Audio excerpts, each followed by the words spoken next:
প্রাণপ্রিয় জেলা কুষ্টিয়া, মিরপুর থানার অন্তর্গত।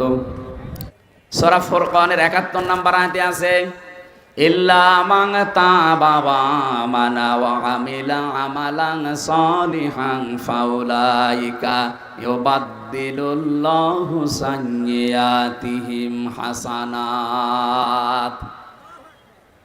এই যে এই মাঝখানে উলাইকা আছে, এর আগে ফা আছে। আরবি গ্রামার অনুযায়ী ফা ব্যবহার করা হয় ১৩টা অর্থে। এখানে উপরের শর্তগুলো যদি কেউ মেনে নিতে পারে, আল্লাহ যেন তার কুদরতের আঙ্গুল এইভাবে করে দেখাচ্ছে যে এই পোড়াদার মানুষগুলো।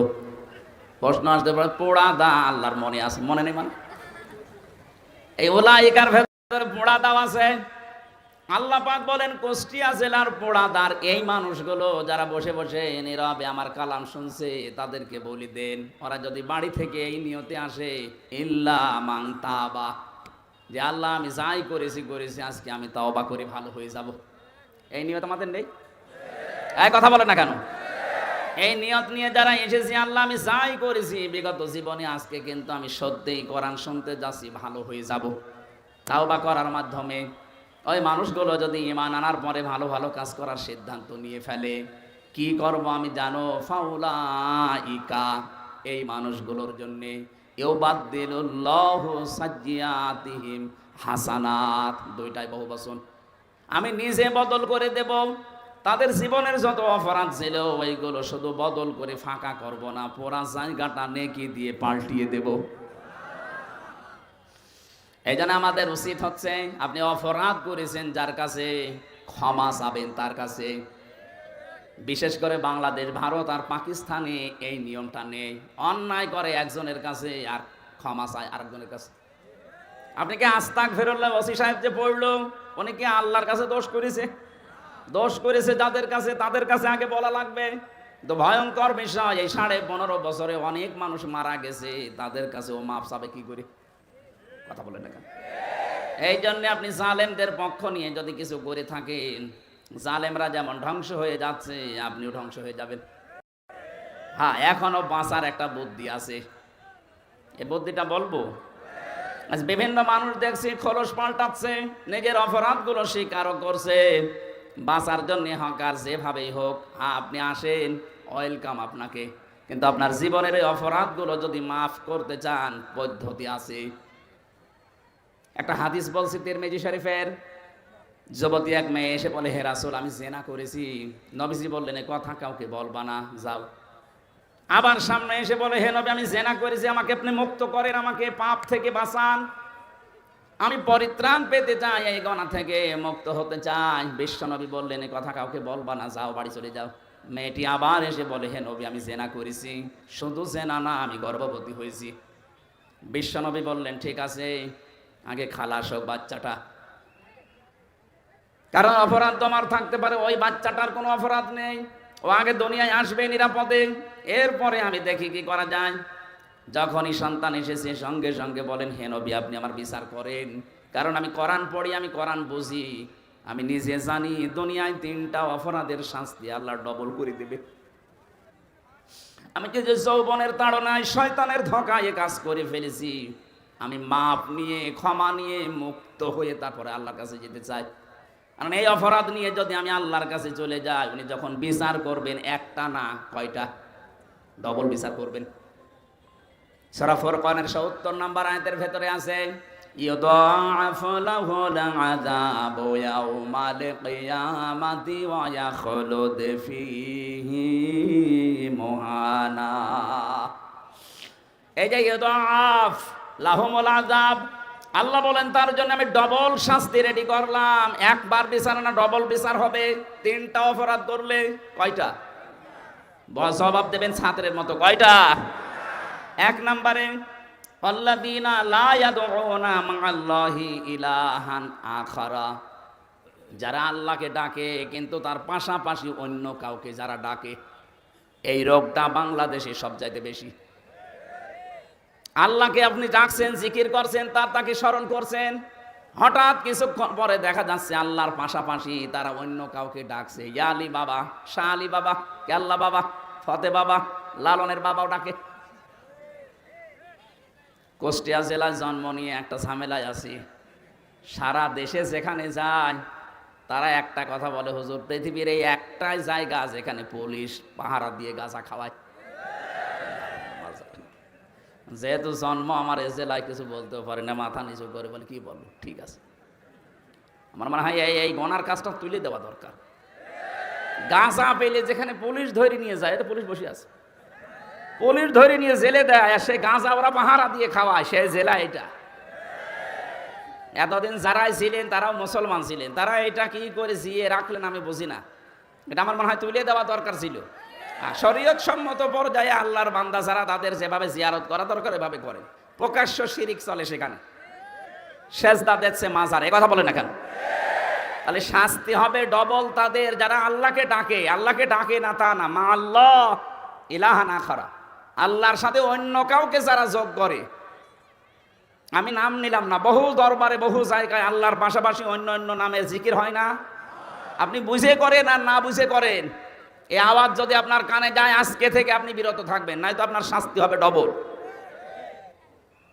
2 নম্বরে ওয়াল্লাযিনা ওয়ালা ইয়াকতুলুনা আন-নাফসাল্লাতী হারামাল্লাহু ইল্লা বিল হক, আদালত কর্তৃক, বিচারালয় কর্তৃক যার প্রতি হুকুম দেওয়া হয়নি যে তাকে মেরে ফেলো, হত্যা করো, অথচ তাকে আপনি মেরে ফেললেন, এই কারণে আপনার শাস্তি হবে ডবল।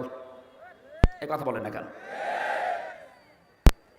3732 জন মানুষ আগস্টের 5 তারিখ আর আগ পর্যন্ত মারা গেল, যার নির্দেশই হোক মারা তো গেছে। একটার পক্ষেও কোনো দলিল আছে আপনার যে একে মেরে ফেলার জন্য আদালত রায় দিয়েছে? কোথায় পেলেন আপনি? যার ইশারা মতো এ কাজ হয়েছে সে আর কিছু না হোক হুকুমের আসামি তো হবে। পৃথিবীর ইতিহাস দ্বারা পাল্টিয়ে ফেলেছেন, বিশেষ করে 2006 সালের অক্টোবরের 28 তারিখে বহু ইতিহাস দুনিয়ায় পড়েছি, কিন্তু মানুষ মেরে ফেলার পরে লাশের উপরে ড্যান্স দেওয়া এটা আমি পড়িনি, তো দেখলাম নিজে। তারপরের বছর আমার একটা মাহফিল ছিল সিরাজগঞ্জে, ওখান থেকে আসছিলাম, তখন বাসে চলাফেরা করতাম, বাসে ড্রাইভারের পেছনে বসে আছি, বিশ্ব রোডের ওপর দেখে একটা কুকুর পড়ে মরে আছি। ড্রাইভার সাহেব কুকুরের ওপর দিয়ে না দিয়ে বাম দিয়ে দিল। বললাম ভাই আপনি এমন করলেন, এখনই তো অ্যাক্সিডেন্ট হয়ে যেত। বলছে দেখছেন না একটা কুকুর পড়ে আছে, আমি ডবল করে চাকা চালিয়ে দেবো, আমার বিবেক নেই? আমি বললাম ভাই ও তো মরে গেছে, ওর মারলে ফেললেই কি আর না মারলে কি? ড্রাইভার আমাকে বলছে হুজুর আপনি কি আসলে হুজুর নাকি বেশ ধরেছেন? আপনি কেমন হুজুর? আপনি দেখতে পাচ্ছেন একটা মরা জিনিস পড়ে আছে, কুকুর হোক কিন্তু তো মরে গেছে, আমি ডবল করে আমার চাকা ওর উপরে চালাবো, আমার বিবেক নেই? আমি বললাম ভাই আপনার নাম কি? সুব্রত। তার মানে হিন্দু মানুষ। ওরে পিঠের উপরে থাবা দিয়ে বলেছিলাম ভাই আপনি একটা হিন্দু, আপনার ইমান নেই কিন্তু আপনার বিবেক আছে, মরা জিনিস আপনি ডবল করে মারতে পারলেন না, বাম দিয়ে গাড়ি চালিয়ে দিলেন। অথচ পৃথিবীর ইতিহাস গত বছরে কারা যেন পাল্টিয়ে ফেললো, জীবিত মানুষকে, জসিম ভাইকে পিটিয়ে মেরে ফেলার পরে আবার ড্যান্স দিল লাশের উপরে। এদেরকে কোনো ক্রমে মানুষ বলার কোনো স্রোত আছে? অথচ কত মানুষ এখন, সেই মানুষগুলো এখন মানবতার বলি উড়াচ্ছে। আপনার মুখে এটা মানায়? যারা মানুষ হত্যা করেছেন সে যেভাবেই হোক আপনার শাস্তি হবে ডবল। হ্যাঁ, বাঁচার পদ্ধতি আমি বলছি সামনে, যদি ওটা করতে পারেন বাঁচতে পারবেন। 3 নম্বরে ওয়ালা ইয়াসনুন, জেনা করা যাবে না। হে নবী আমি তো করে ফেলেছি। আজ জেনার ছড়াছড়ি চলছে না? কিয়ামতের আগে কয়েকটা জিনিস বেড়ে যাবে, তার ভেতরে অন্যতম এই বুড়ো জেনাখোর বেড়ে যাবে। আমরা এখন যেগুলোই দেখতে পাচ্ছি, যেইটাই ধরা পড়ছে দেখতে যান 5 মিনিট 7 মিনিট করে ভিডিও ক্লিপ ফাঁস হচ্ছে। 70 বছর 75 বছর বয়স, ওর তো এমনি ঘুম এসে যাওয়া দরকার। ওরে নাকি রাত 12টা 2টা 3টা পর্যন্ত ঘুম পাড়ানো লাগতো আল্লাহর ওলিদের দিয়ে। আপনার চরিত্র কত নিচে নেমেছে আপনি নিজেও জানতে পারছেন না।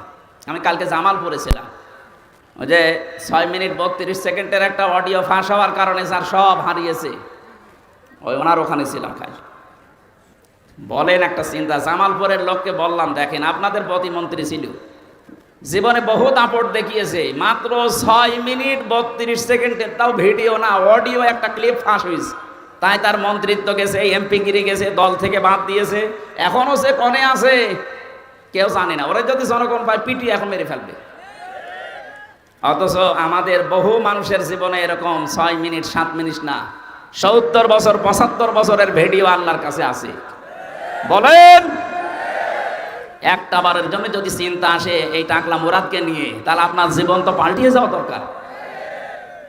যে মানুষগুলোকে এখন দেখছে আদালতে তুলছে, অধিকাংশ মানুষের জীবনে শুধু জেনা জেনা আর জেনা।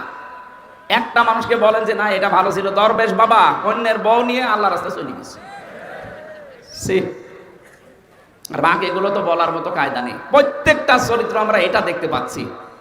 এই জন্য জেনা যারা করেন তাদের শাস্তি হবে ডবল। হ্যাঁ, মাপ পাওয়ার জন্য বলছিলাম না একটা পদ্ধতি আছে। এই যে এই মেয়েটার জীবন থেকে শুনে নবীজি বললেন ঠিক আছে বাচ্চা হোক আগে। 2 বছরের ভেতরে যখন এসেছে বাচ্চাটা নিয়ে, নবীজি বলেছেন 2 বছর তোমার দুধ খাওয়ানোর অধিকার ছিল এই বাচ্চার উপরে, কারণ এর বাবাটা এখন নেই। দুধ খাওয়ানোর দায়িত্ব মায়ের না বাবার? না না, আপনি আলেন আন্দাজ বলেন কেন? দেখেন বড় বড় হুজুর বসে আছে। দুধ খাওয়ানোর দায়িত্ব বাবার না মায়ের? না, আমি আলেমদেরকে বলছি এবার সূরা বাকারা 2 নাম্বার পারা 17 নাম্বার পৃষ্ঠার 1ম নাম্বার লাইনের 233 নাম্বার আয়াতের মাঝের অংশে আছে আল্লাহ পাক বলেন ওয়াল ওয়ালিদাতু ইউরদি'না আওলাদাহুন্না হাওলাইনি কামিলাইনি লিমান আরাদ। কারেন্ট চলে গেল, এই একটু তাড়াতাড়ি ভাই। ঠিক আছে, লিমান আরাদা আইয়তিম মাররাদা। একটু এইদিকে তাকান, যারা বাবা আছে তাদেরকে বলছি। এখানে মোজাক্কার শব্দ আল্লাহ দিয়েছেন, মুয়ান্নাস দেয়নি। এই যে হাফেজ মাওলানা জুলফিকার আলী কুমার খালি বসে আছে, মাওলানা আবুল হাশেম আছে, শব্দটা আল্লাহ মুয়ান্নাস দেননি, মোজাক্কার পুরুষের শব্দ দিয়েছেন। দুধ খাওয়ানোর দায়িত্ব বাবার, মায়ের না। মা যদি এ দায়িত্ব পালন না করে গুনাহ হবে না, কিন্তু বাবা এ দায়িত্ব পালন না করলে গুনাহ হবে। এখন যদি বলেন বাবার তো জিনিসপত্রই নেই, আসলেও তো তাই, আমাদের জিনিস আছে নেই, আমাদের নেই। এই জন্য দায়িত্বটা মাকে দিয়ে আমরা পালন করাই। কোনো মা যদি পালন করতে না চায়, যদি বলে তো আমার এক একটা সন্তানের জন্য 5 লাখ করে টাকা দেওয়া লাগবে, 2 বছর দুধ খাওয়াবো, তাই দেওয়া লাগবে। এই মাইকে বলা তো ঠিক হইল না। আমারও তো আছে, ম্যাডাম যদি দেখে বলবে যে তোমার মেয়ে আছে এই যে 42 দিন বয়স, 5 লাখ করে টাকা দাও, নাই তো তোমার মেয়ে তুমি নিয়ে যাও। থক্কু, এটা বলা ঠিক হয়নি। এই গোপন কথাটা না বলাই ভালো ছিল। আমার উদ্দেশ্য ছিল এখানে এইটা, নবীজি এই ছোট্ট মানুষের জীবনের অধিকারও ভুলে যাননি। হ্যাঁ, বাবার কথা বলতে পারতেন, কারণ তার বাবার তো ঠিক নেই। এই জন্য বাবা পাবেন কোথায়? সন্তানটা তো আর বাবা ঠিক নেই, এই জন্যই তো বিচার হচ্ছে। নবীজি বাচ্চাটাকে একটা সাহাবীর আন্ডারে দিয়ে দিলেন, মেয়েটাকে গর্তের ভেতরে মাজা বুক পর্যন্ত গেড়ে দিয়ে পাথর মারা আরম্ভ করলেন। হযরতে খালিদ ইবনে ওয়ালিদ বলেন একটা পাথর নিক্ষেপ করলাম, তার নাকের ওপরে লেগে আমার কাছে ফিনকি দিয়ে রক্ত এসে লেগেছে। আমি ভৎসনা দিয়েছি, বরদোয়া দিয়েছি। নবীজি কথাটা শোনার পরে বললেন, খালিদ থামো, এ কথা বলবা না। আমি নবী, তুমি নবী না। আমি যা জানি তুমি জানো না। আমি যা দেখি তুমি দেখতে পাও না। আমি দেখতে পাচ্ছিলাম এই মহিলার যে অনুশোচনা, এই মহিলার যে তাওবা, এই মেয়েটা আজ তার এই অপরাধের জন্য যে শাস্তিটা নিয়ে গেল, এটা একটা ইতিহাস হয়ে থাকবে। কিয়ামত পর্যন্ত কোন জালেমও যদি এইভাবে তাদের অপরাধের শাস্তি নিয়ে যেতে পারে, আল্লাহ তাকেও মাফ করে দেবেন। কি বুঝলেন এখান থেকে? যে যে ধরনের অপরাধ করেছেন, বিশেষ করে ওই 3টা, তাদের ওই অপরাধের শাস্তি আগে দুনিয়ায় হওয়া লাগবে। যার কাছে অপরাধ করেছেন তার কাছে গিয়ে বলবেন যে ভাই এই অপরাধটাই 15.5 বছরে করে ফেলেছি, এখন কি করবেন বলেন। ও যদি বলে আপনার জন্য আমার ব্যবসা বন্ধ হয়ে গেছে, আপনার কারণে আমি বিনা কারণে 10 বছর 8 বছর জেলখানায় ছিলাম, কিচ্ছু জানি না, আপনার কারণে আমার যে জায়গায় যাওয়ার দরকার ছিল ওই জায়গায় আমি যেতে পারিনি, আপনি চাঁদাবাজি করে মাস্তানি করে বিভিন্ন কায়দায় আমাকে হয়রানি করেছেন, মাফ করে দিতে পারি, আগে এগুলো ফেরত দিন। উনি যদি আপনার কাছে ক্ষতিপূরণ চায়, আমার নিজেরটাই বলেন তো, এই যে 3টা বছর আপনি বিনা কারণে আমাকে আটক করে রাখলেন, কিছুদিন আগে তোমার মামলা সব খারিজ হয়ে গেছে, আদালত কর্তৃক প্রমাণিত হচ্ছে আমি নির্দোষ, আমার কোনো দোষ নেই। তাহলে আমার এই মামলার আয়ুর সাথে যারা টপ টু বটন জড়িত, আমি চাই আমার বাবার কাছ থেকে যত টাকা নিয়েছেন এ টাকাগুলো সব ক্ষতিপূরণ ফেরত দেন। দোষী হলে কিছু বলতাম না, যেহেতু নির্দোষ, তাহলে টাকাগুলো আপনি ফেরত দেবেন আগে। 2 নম্বরে আমাকে যেমন রিমান্ডে নিয়ে মাটির নিচে রেখেছিলেন, আপনাকে আমি 10 দিন রিমান্ডে নিতে চাই। 3 নম্বরে আমি 3 বছর জেলের ফাঁসির কন্ডেম ছেলে ছিলাম, আপনাদেরকেও রাখতে চাই। এরপরে আমি বলবেন আস্তাগফিরুল্লাহ, আপনাকে আল্লাহ মাফ করে দেবে।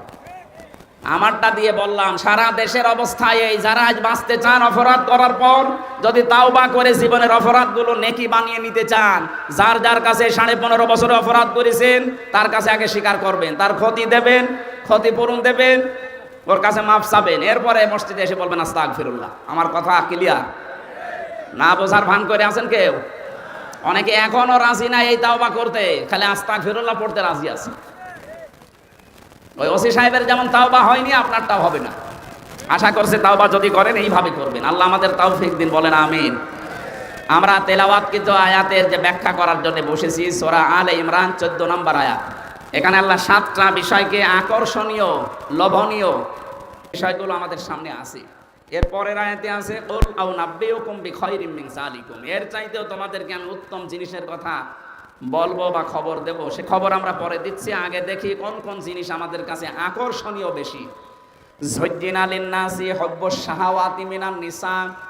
এই পৃথিবীর যত মানুষ আছে, প্রতিটি মানুষের জন্য আকর্ষণীয়, লোভনীয়, সুশোভিত করে দিয়েছি আমি 7টা জিনিসকে। তার 1 নম্বরে নারী।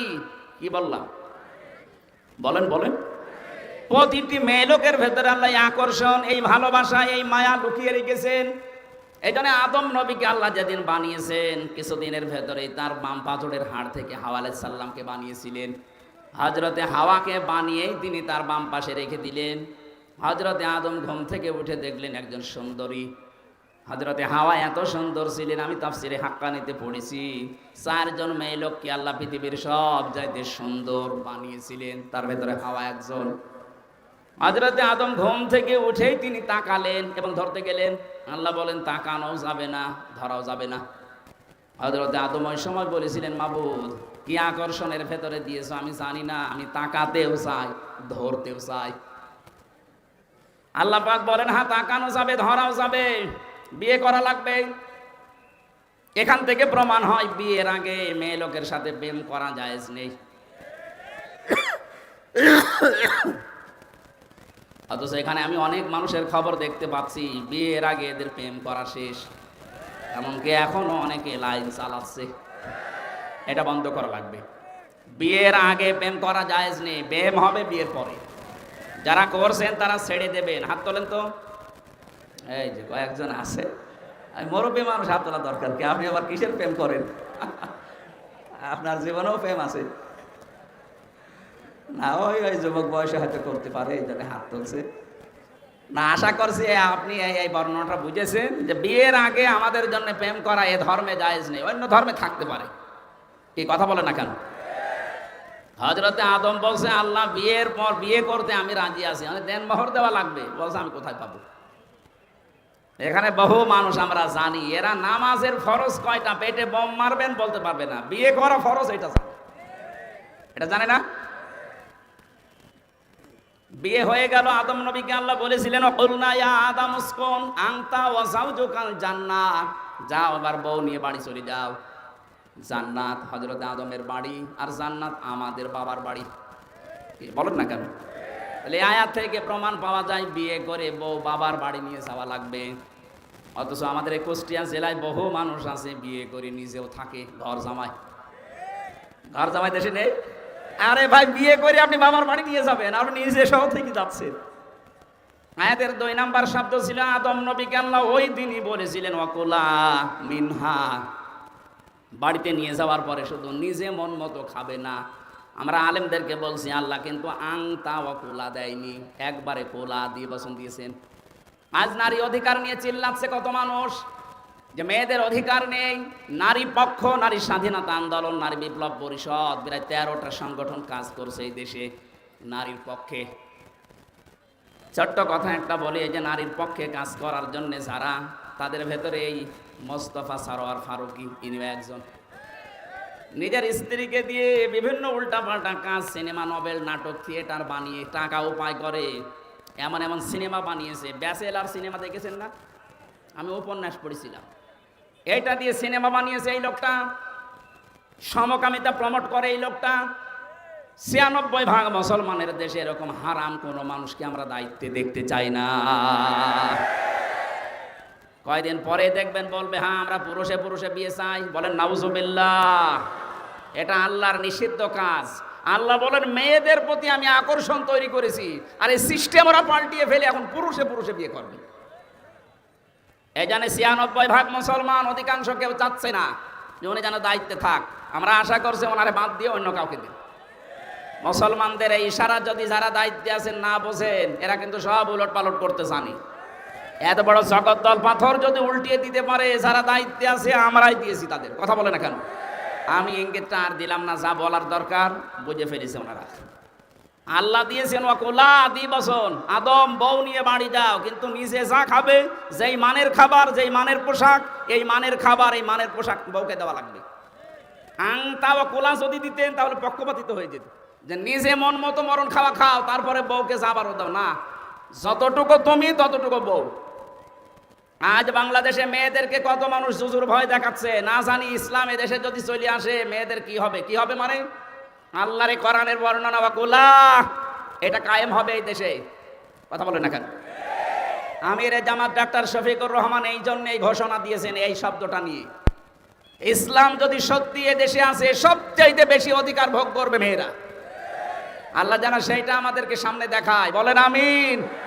এরপরে তো আরো যে শব্দগুলো আছে সব শিক্ষামূলক। রাকাদান হাইসো শিতমা ওয়ালা তাকরাবা হাদিহি শাজারা, আমি ওইগুলো যাচ্ছি না, সময় কম তো, এজন্য বাকি পয়েন্টগুলো শেষ করা দরকার। সম্মানিত মা বোনেরা যারা এসেছেন, আপনারা আকর্ষণীয়, লোভনীয়, আপনারা সুশোভিত, এই বিষয়গুলো আল্লাহ আপনাদেরকে দিয়েছেন। এজন্য 4টা বিষয় দুনিয়ায় মেনে চলা লাগবে।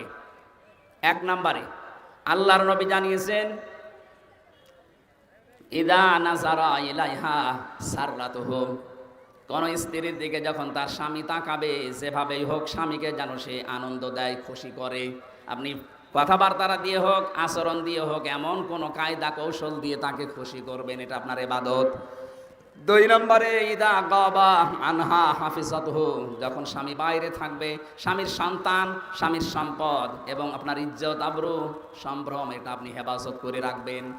3 নম্বরে পাতুইনু আলা দীনি যাওজাতিহা, আপনার স্বামীকে দিন কায়েমের জন্য, দিন ইসলামের উপরে চলার জন্য, দিনের দাওয়াতের জন্য তাকে সাহায্য করবেন। আপনি বাড়ি বসে বসে ওই সওয়াব পাবেন যদি আপনার স্বামী দিনের জন্য বাইরে কাজ করে। বলেন সুবহানাল্লাহ। আল্লাহ বাংলার মা বোনদেরকে এই হাদিসটা 100% মেনে চলা খাদিজার মতো তৌফিক দেন। বলেন আমিন।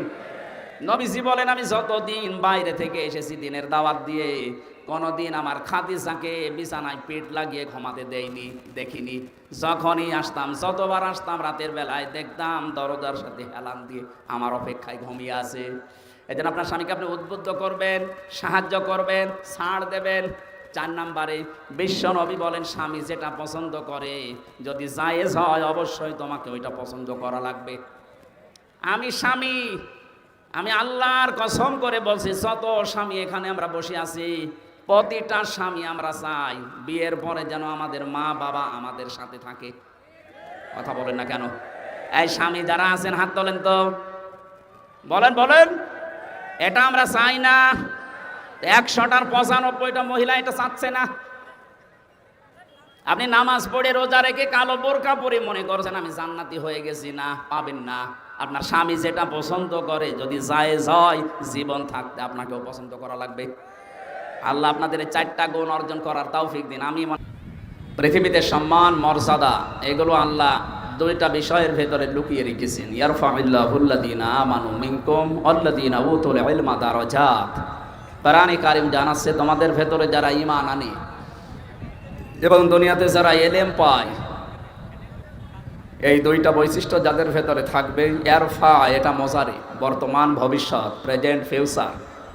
আল্লাহ বলেন দিন যত যাবে এই 2টা গুণ যাদের ভেতরে যত অ্যাক্টিভভাবে পাওয়া যাবে, এদের মর্যাদা বাড়তেই থাকবে। সুবহানাল্লাহ।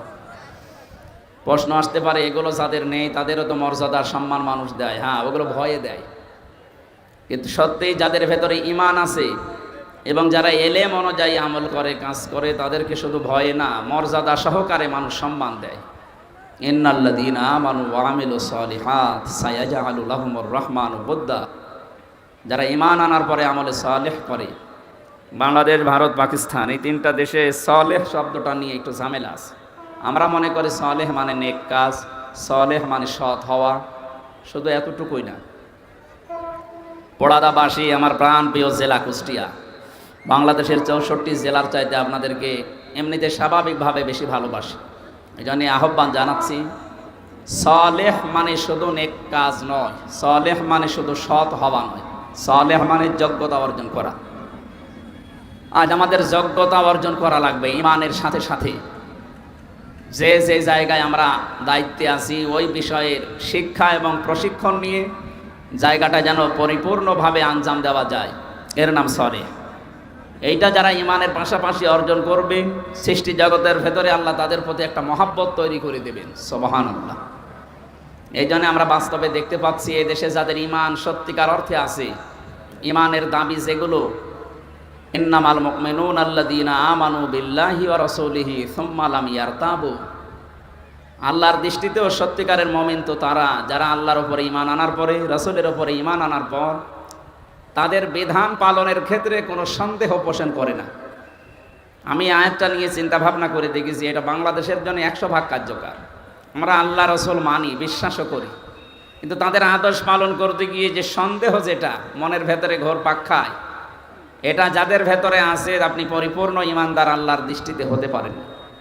ওয়াজাহাদু বিআমওয়ালিহিম ওয়া আনফুসিহিম ফি সাবিলিল্লাহ। তারা প্রচেষ্টা চালায় তাদের জান আর মাল দিয়ে এ জমিনে আল্লাহর দ্বীনকে দাঁড় করাতে। উলাইকা হুমুস সাদিকুন। এই মানুষগুলোই তাদের ঈমানের দাবিতে সত্যবাদী। সুবহানাল্লাহি ওয়া বিহামদি। আল্লাহ কোরআনে যেভাবে বর্ণনা দিয়েছেন আমাদের প্র্যাকটিক্যাল লাইফ যেন ওইভাবে সেট করতে পারি, বলেন আমিন। তাহলে সৃষ্টি জগতের ভেতরে ঈমান এবং সালেহ নেক কাজ, সৎ কাজ পৃথিবীতে মানুষ যদি সত্যি আঞ্জাম দিতে পারে, তাদের প্রতি শুধু মানুষের না যত সৃষ্টি আছে সবার মহব্বত ভালোবাসা আল্লাহ তৈরি করে দেবে। সুতরাং টাকা পয়সা, ধন সম্পদ, ক্ষমতা এগুলোর পেছনে যদি আমরা থাকি তাহলে এই আয়াত অনুযায়ী মানুষ হয়তো ভালোবাসবে, সম্মান দেবে ভয়ে। তো আমাদেরকে আল্লাহ মানুষের ভেতরে ভয়ে ভালোবাসা সৃষ্টি করুক, এটা আমরা চাইনি। তারা যেন মহব্বতে আমাকে ভালোবাসে। যেন আমরা যারা এখানে এসেছি দল, মত, জাতি, বর্ণ, ধর্ম নির্বিশেষে, এটা শুধু ইসলামী সমাজ কল্যাণ পরিষদ যদিও আয়োজন করেছে, এটা শুধু মুসলমানদের অনুষ্ঠান না। যে ধর্মে আপনি থাকেন না কেন, মানুষ পদবাচ্যে যদি আপনি বিবেচিত হন যে আপনি মানুষ, হাদা বায়ানুল লিন্নাস, তাদের জন্য আজকের এই অনুষ্ঠান। সুতরাং যারাই এসেছি মানুষ হয়ে, কোরআনে কারিম থেকে হেদায়েতমূলক কিছু কথা আমরা যেন শুনতে পারি, বলেন আমিন। যে আল্লাহ আমাদেরকে দিনের বেলায় হাজারো কাজ, এমনিতেই পোড়াদার এলাকার মানুষেরা ব্যবসা বাণিজ্য নিয়ে থাকে বেশি, এটা তো 24 ঘন্টায় কাজের ওপরে আছে, অন্তত রাত 11টা 12টা পর্যন্ত এদের কোনো বিশ্রাম নেই। তারপরেও সব কাজ বাদ দিয়ে কোরআনের জন্য যারা এই সময়টুকু বের করলেন, এবাদত মনে করে যারা এসেছেন, এটাকে এবাদতই চলছে, এবাদত চলছে না। কোরআনে কারিম শোনার জন্য যে 2টা ধারা আছে, আল্লাহর নির্দেশ আছে, ফাস্তামিউ লাহু ওয়া আনসিতু, চুপ থাকবেন আর শুনবেন। যদি এই 2টা শর্ত মানুষ মেনে নিতে পারে, আল্লাহ পাক বলেন লাআল্লাকুম তুরহামুন, এখানে আমার রহমত নাজিল হবে। পুরাটা যতক্ষণ থাকবেন আপনি মনে করবেন আমি নামাজে আছি। আর আমরা যারা বলতে এসেছি আমাদের আল্লাহ কিছু দায়িত্ব দিয়েছে। আল্লাহ রাব্বুল আলামিন বলেন কিতাবুন উনজিলা ইলাইকা ফালা ইয়াকুম ফি সাদরিকা হারাজুম মিনহু লিতুনযিরা বিহি ওয়া যিকরা লিল মুমিনিন। হে নবী, এ কোরআন যখন মানুষের সামনে উপস্থাপন করবেন, এ কোরআন যখন প্রচার করতে যাবেন, ওই সময় আপনি 2টা জিনিস খেয়াল রাখবেন। এখানে হারজনের ব্যাখ্যা আমি পেয়েছি 2টা। 1 নম্বরে, কোরআন প্রচার করতে গেলে এমনও মানুষ আপনার সামনে বসে আছে, ওরা কোরআনের কথা না বোঝার কারণে রাগ করতে পারে। এরকম শ্রোতা দেশে নেই? আছে। আমার তো মনে হচ্ছে এই দ্বিতীয় স্বাধীনতার পরে এরকম শ্রোতা আরো বাড়তেছে। আগে যাই 15 বছরে হয়েছে, এখন আরো বাড়তেছে। না, আপনি কোরআনের বক্তব্য না বুঝে মন খারাপ করতে পারেন না, আগে বোঝেন। নিজে তো ডিপলি চিন্তা করেন না, কেউ চিন্তা ভাবনা করে বললে আপনি মানেনও না। আপনি কি হয়েছেন কি? এটা কি হনরে, এই কাজ করার কারণে কিন্তু এই জালেমদের পতন। মানুষই মনে করতো না আমাদের। আপনি বাস্তবের দিকে তাকান, এই 14 দল বাদ দিয়ে যারা এদেশে আমরা ছিলাম, মনে হচ্ছে যে আমরা ভাড়াটিয়া। এটা ছিলাম না আমরা? ভাড়াটিয়া ছিলাম। ভাড়াটিয়াও এরকম আতঙ্কে থাকে না। তাও তো 1-1.5 মাস 2 মাস আগে তারা নোটিশ দেওয়া হয় যে তোমার হয়তো চলে যাওয়া লাগবে, আর আমাদের সঙ্গে সঙ্গে কি অবস্থায় ছিলাম বলেন তো। এই জন্য 14 দল বাদে বাকি যাই আমরা ছিলাম, যেহেতু আমরা ভাড়াটিয়া ছিলাম, আমরা সবই মাজলুম। আমরা আশা করব যারাই মাজলুম ছিলাম তারা যেন সব সিমেন্টেড হয়ে যায়, এক মায়ের পেটের মতো ভাইয়ের মতো আচরণ করি। অনেক মানুষ এখন এই আচরণ পাল্টিয়ে ফেলছে দুনিয়ার কোনো কিছুর স্বার্থ পেয়ে। আমার কথার অর্থ বুঝতেছে? আমরা যারা মাজলুম আছি, সে যে দল করেন আপনি, মাজলুম সব এক দল। ওহদের ময়দানের কথা আমরা শুনেছি, অনেকে জানিও। বাংলাদেশ কিন্তু এখন ঠিক ওই পর্যায়ে আছে। এখন যদি আপনি কামড়া কামড়ি করেন, কোনো কিছু নিয়ে যদি এখন ভাগাভাগির চেষ্টা করেন, সামনে দেখবেন আবার অতর্কিত হামলা এসে অন্তত জীবিত মানুষগুলো অনেকেই লাশ হয়ে যাবে। আমরা এই সুযোগ সামনে যেন না দেই। কোরআনের আয়োজন করা হয় বিভিন্ন জায়গায় এই উদ্দেশ্য নিয়ে, কারণ কোরআনে কারীম সব সমস্যার সমাধান দিতে পারে। সেই যোগ্যতা কোরআনের আছে না? আছে। আজ প্রায় 7-8 দিন একটা বিষয় ঘোরপাক খাচ্ছে সারা বিশ্বে। যারা পালিয়ে গেছে আপনি দেখতে পাচ্ছেন, এই মানুষগুলো বাইরে যেয়ে কিন্তু বসে নেই। এদের ষড়যন্ত্র আরো গভীর হচ্ছে। বিশেষ করে ট্রাম্প ইনি পাশ করার পর থেকে আমরা দেখতে পাচ্ছি যারা পালিয়ে গেল এরা বাইরের বিভিন্ন মোড়লদের কাছে জানাচ্ছে যে আমরা নির্বাচিত ছিলাম, আমাদেরকে উৎখাত করা হয়েছে। এটা ডাহা মিথ্যা কথা। এ 15.5 বছরে যারা ছিল এরা নির্বাচিত ছিল, এ কথা শয়তানও বিশ্বাস করবে না। আমার মনে হয় ঘোড়াকেও যদি বলেন, ঘোড়াও হাসবে। এই একটা কথা হইল। আপনি দিনের ভোট রাতে করে ফেলেন, 154 জন আগেই ঘোষণা দিয়ে দিন, তো কিভাবে আপনি নির্বাচিত হইলেন? আল্লাহ তাআলা কোরআনে দিয়েছেন, হুয়া জিতাবাকুম, তিনি আল্লাহ তোমাদেরকে নির্বাচিত করেন। কুষ্টিয়াবাসী একেবারে নিরপেক্ষ দৃষ্টি দিয়ে বলবেন, নির্বাচিত করা হয় যে পদ্ধতিতে, ওই পদ্ধতির নাম নির্বাচন। ঠিক আছে না? নির্বাচন তো হয়নি 15.5 বছরে। আমি নিজে, আমার 33 বছর বয়স, অন্তত 3 বার আমি ভোট দিতে পারতাম, একবারও পারিনি। একবার নয়, জেলে ছিলাম, ওইটা বাদ গেল। বাকি 2 বার তো পারবো, তাও তো পেলাম না। তাহলে আপনি যে এই কথাগুলো সারা বিশ্বের মোড়লদের শোনাচ্ছেন যে আমি নির্বাচিত ছিলাম, এরকম যাহা মিথ্যা কথা আপনি বলতে পারলেন, আপনি একটা হাজি মানুষ। এটা আপনার উচিত হয়নি, কারণ এই কথা তো ওখানেই থাকবে না। সারা বিশ্বে যখন ছড়াবে, এদেশের 18 কোটি মানুষ সম্পর্কে একটা খারাপ ধারণা আসবে। ওই সমস্ত মানুষগুলো মনে করবে যে বাংলাদেশে যারা বাস করে ও সবই মনে হয় এরকম মিথ্যা কথাই বলবে, কারণ তারাও জানে দুনিয়ায় যে নির্বাচনে এই 15 বছরে হয়নি। এই কথা বলে না কেন? এই জন্য আমরা চাচ্ছি আপনারা বাইরে যারা আছেন এই মিথ্যা কথা ছড়াবেন না। আমরা চাই এদেশ থেকে যারাই বাইরে যায় তারা রেমিটেন্স পাঠায়। 3টা মাস আপনি গেছেন, কয়টা টাকা পাঠাইলেন? একটা টাকাও পাঠায়নি। এতগুলো ঋণের বোঝা মাথার উপরে দিয়ে গেলেন, আর একটা টাকা পাঠান না, এরপরেও গলায় কথা বলেন। আপনার তো লজ্জা করা দরকার। আপনি কি বুঝে ফেলেছেন? সুতরাং হাজি মানুষ যেহেতু, এই জন্য যেন মিথ্যা কথা আর না বলেন, কারণ আমরাও মিথ্যাবাদী হয়ে যাব তামাম দুনিয়ার সামনে। হেদায়েত যদি থাকে আল্লাহ তাকে যেন দান করেন, আর যদি হেদায়েত না থাকে আল্লাহ যেন তাড়াতাড়ি তুলে নেন।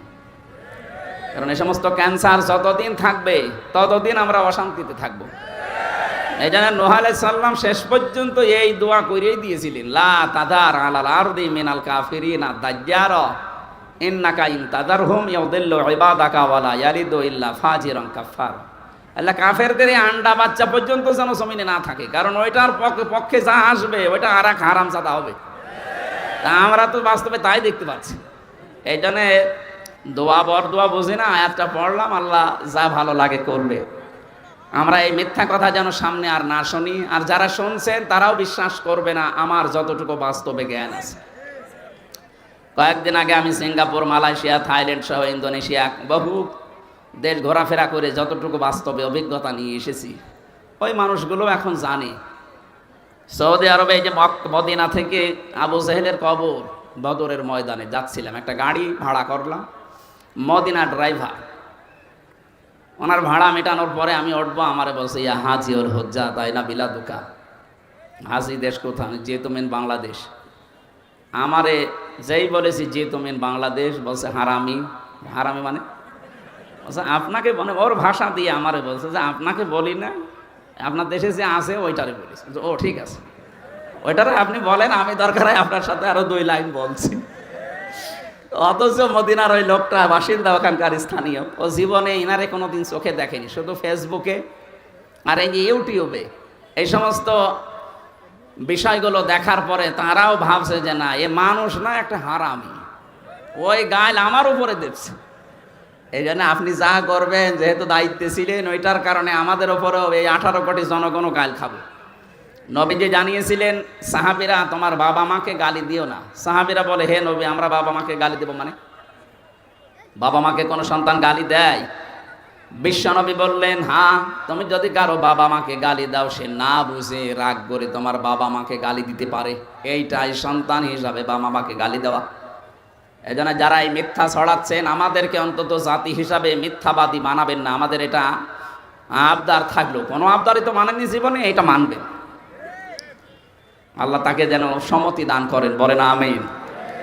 তাহলে নির্বাচন হওয়া লাগবে, নির্বাচনের মাধ্যমে নির্বাচিত হওয়া লাগবে, এটা আল্লাহর পদ্ধতি। সূরা হজ 78 নম্বর আয়াতে আছে, ইজতিবা মানে নির্বাচিত হওয়া।